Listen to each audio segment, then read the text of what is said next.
नमस्कार। मैं हूं आपका भाई विचित्र। आज मैं आपके सामने गरीब नवाज ख्वाजा मोइनुद्दीन चिश्ती की कुछ जानकारी लेकर आया हूं। आपकी दरगाह राजस्थान के अजमेर शरीफ में है। एक वीडियो में आपकी पूरी जानकारी दे पाना संभव नहीं है। आज संक्षेप में सुनाता हूं, सुनिए। फारस, जिसे हम ईरान के नाम से जानते हैं, वहाँ एक कस्बा था संजार। आपके वालिद हज़रत शेख गियासुद्दीन हसन संजारी आपकी अम्मी बेगम मजीदा के साथ वहाँ रहा करते थे। वर्षों से उनके घर में कोई औलाद नहीं हुई थी, तो आपके वालिद परमात्मा से एक पुत्र की प्राप्ति के लिए दुआ किया करते थे। एक दिन उन्हें एक ख्वाब आया कि परमात्मा ने उनकी दुआ कबूल कर ली है और जल्द ही उनके घर में एक बेटे के रूप में अल्लाह के वली आपका जन्म होने वाला है। आपके वालिद की आंख खुली तो ऐसा ख्वाब देखकर वो बेहद प्रसन्न हो गए। आपके आने के इंतज़ार में परमात्मा की बंदगी करते और अपने ख्वाब को जल्दी हकीकत में बदलने की दुआ करते। कुछ समय बीता। सन 1136 ईस्वी हिजरी सम्मत 530 को आपका जन्म हुआ। आपके वालिद ने आपका नाम मोइनुद्दीन रखा। आपके पूर्वज संजार के रहने वाले थे। आपका पूरा नाम शेख मोइनुद्दीन हसन संजारी हुआ। आपके वालिद बेहद खुश थे। उनके चेहरे से ही उनकी खुशी जाहिर हो रही थी।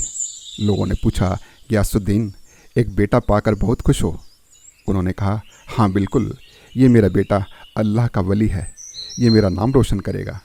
आप बचपन से ही परमात्मा की बंदगी करने लगे थे। उन्हीं दिनों वहाँ सैयद और सादात वंशों में झगड़े शुरू हो गए। धीरे धीरे वहाँ के हालात बिगड़ने लगे।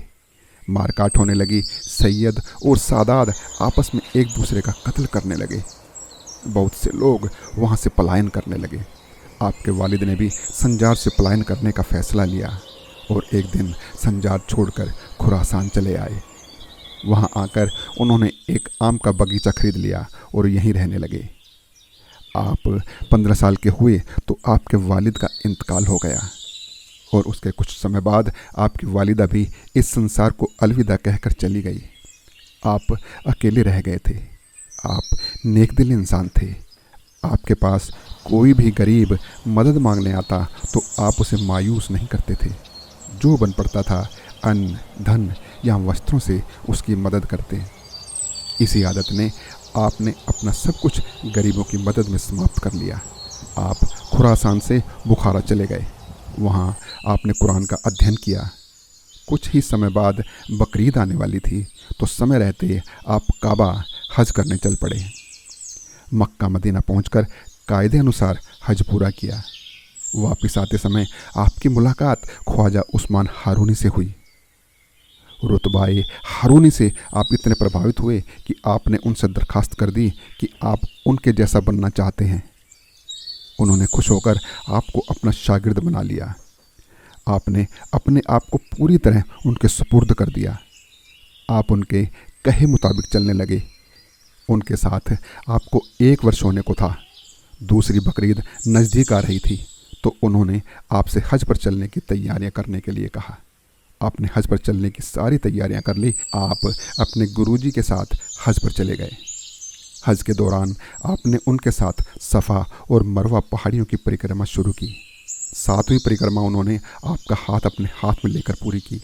जब अल्लाह से दुआ मांगने का वक्त आया तो उन्होंने दुआ मांगी कि अल्लाह, ये मोइनुद्दीन मेरे सभी शागिर्दों में से सबसे रहमदिल इंसान है।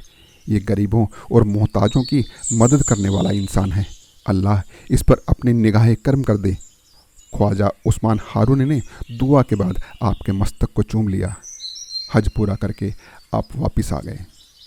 आपने अपने गुरुजी से कहा, ऐसा क्या हुआ मेरे मुर्शद, आप मुझ पर बहुत मेहरबान हुए।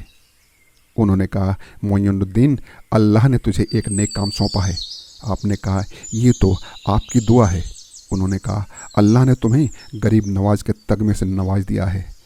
तेरे मुंह से निकली हुई दुआ पत्थर की लकीर हो जाएगी। तेरा दिया हुआ आशीर्वाद गरीबों का उद्धार करेगा। आपने कहा, मेरे मालिक, मेरे लिए क्या आदेश हैं? उन्होंने कहा, मोइनुद्दीन, गरीब नवाज हिंदुस्तान जाओ, वहाँ गरीबों की मदद करो और इस्लाम को आगे बढ़ाओ। आपने कहा, जैसी आज्ञा गुरुजी। उन्होंने आपको अपना एक कुर्ता दिया और आप उनकी दुआ लेकर हिंदुस्तान की ओर चल दिए। आप बगदाद से बुखारा होते हुए हिंदुस्तान के राजस्थान में अपने 20 साथियों के साथ पहुंच गए। अजय मेरू, जिसे आज हम अजमेर के नाम से जानते हैं, यहाँ एक स्थान पर आपने अपने एक शागिर्द से सफ़र की थकान दूर करने के लिए आराम करने की ख्वाहिश जाहिर की, तो उसने आपके लिए आराम करने का बंदोबस्त कर दिया। आप वहाँ आराम फरमाने लगे। सांझ होने को थी। ऊँटों के चरवाहे ऊँट चराकर वापस आ गए थे। उस स्थान पर रात को वो ऊँटों को ठहराया करते थे। उन्होंने आपके पहनावे को देखकर जान लिया कि आप लोग बाहर से आए हुए हैं, तो उन्होंने आपसे कहा, आप लोगों ने यहाँ बिस्तर लगा लिया है। शायद आपको मालूम नहीं, यहाँ हम अपने ऊँटों को बैठाते हैं। आप सब यहाँ से उठो और कहीं और जाओ। आपने कहा, इतनी जगह खाली पड़ी है, ऊँटों को कहीं और बिठा लो। हमें क्यों उठा रहे हो, हमें आराम करने दो। उन्होंने कहा, हम सालों से यहाँ ऊँटों को बैठाते हैं, कहीं और जाना है तो आप लोग जाओ, हम क्यों। आपने कहा, ठीक है, आपने यहाँ ऊँटों को बैठाना है, हम चलते हैं। आप यहाँ ऊँटों को बैठाओ और बैठाए रखो। आप वहाँ से आना सागर की ओर चले गए। सारे ऊँट वहाँ बैठ गए। आना सागर एक झील है जो राजस्थान की शान कही जाती है। अगले दिन चरवाहों ने ऊँटों को उठाने की बहुत तेरी कोशिश की, पर ऊँट उठ नहीं पाए। तो उन्हें शाम की बात याद आ गई कि आपने वहाँ से आते समय उन्हें कहा था कि ऊँटों को बैठाओ और बैठाए रखो। चरवाहों का ख्याल था कि आपने उनके ऊँटों पर कोई जादू कर दिया है, तो वो आपको ढूंढने निकल पड़े। थोड़ी दूर आना सागर के पास आप उन्हें मिल गए। चरवाहों ने आपसे विनती की, बाबा, हमारे ऊँट उठ नहीं रहे हैं, आप मेहरबानी करके उनके ऊपर से अपना जादू हटा दीजिए। आपने कहा, मैंने कोई जादू नहीं किया है। आप कह रहे हैं वो उठ नहीं रहे, मैं कह रहा हूँ वो उठ गए हैं। जाओ, जाकर देखो। चरवाहों ने वापस जाकर देखा, सचमुच सारे ऊँट उठ गए थे। वो अपने ऊँटों को चराने के लिए वहाँ से ले गए। सभी लोग आना सागर झील के पानी का इस्तेमाल किया करते थे। आप भी इसी झील से पानी ले रहे थे।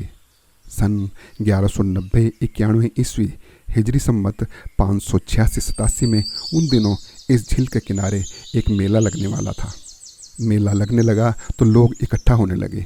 उन लोगों ने देखा आप लोग उस आना सागर के पानी से वज़ू करके उसके किनारे पर नमाज अता कर रहे हैं। उन्हें आश्चर्य हो रहा था कि पूजा तो मंदिर में की जाती है, आप मंदिर से दूर किस तरह से और किस परमात्मा की पूजा कर रहे हैं। अगले दिन मेला खूब भर गया था। जब आपके शागिर्द उस झील से पानी लेने आए तो दोनों तरफ के लोगों में झगड़ा हो गया। झगड़ा काफ़ी बढ़ गया तो आप वहाँ आ गए। आपने उन्हें रोका और पूछा, आप लोग झगड़ा क्यों कर रहे हैं। उन्होंने कहा, आपके साथी इस पानी को गंदा कर रहे थे, इस तरह हम इन्हें पानी नहीं लेने देंगे। आपने कहा, पानी तो परमात्मा का वरदान है, इस पर सबका हक है, आप हमें पानी क्यों नहीं लेने देते, हमें तो केवल एक लोटा भर ही चाहिए। उन लोगों ने कहा, ठीक है, आप एक लोटा पानी ले लीजिए, पर ध्यान रहे आप पानी को छुएंगे नहीं। आपने कहा, ठीक है, और आप उस झील के पास गए और पानी को छुए बिना लोटा भर कर ले आए और अपने साथियों के साथ डेरे चले गए। वहाँ के राजा थे पृथ्वीराज चौहान। वहाँ के कुछ लोगों ने उस दिन के झगड़े की शिकायत पृथ्वीराज चौहान से कर दी कि बाहर से आए कुछ लोगों ने यहाँ आकर आना सागर के पानी को लेकर हमसे झगड़ा किया है। अगले दिन पृथ्वीराज चौहान ने झगड़ा करने के जुर्म में आपके शागिर्दों को बंदी बनाकर आपको अपना निर्णय सुना दिया कि आप अपने साथियों के साथ इस स्थान को छोड़कर नहीं गए तो इन बंदियों को मौत के घाट उतार दिया जाएगा। आपने अपने शागिर्दों की जान बचाने की एवज़ में अजमेर छोड़ दिया। इतिहास बयान करता है कि सन 1192 ईस्वी हिजरी सम्मत 587 में तराइन के दूसरे युद्ध में गोरी ने 1.25 लाख से भी अधिक सैनिकों की फौज के साथ पृथ्वीराज चौहान पर हमला कर दिया और युद्ध में हराकर उसे बंदी बना लिया। कुछ समय बाद गोरी ने उसकी हत्या करवा दी। पृथ्वीराज चौहान की हत्या के बाद गोरी के शासन में आप अजमेर लौट आए। उस समय ऊंची जाति वाले लोगों के अन्य जाति वाले लोगों से मतभेद बहुत ज़्यादा बढ़ गए थे। वो लोग आपकी बातों से प्रभावित हो रहे थे।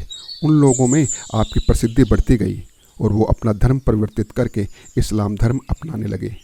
समय गुजरता गया, इस्लाम अपनाने वालों की संख्या बढ़ती गई।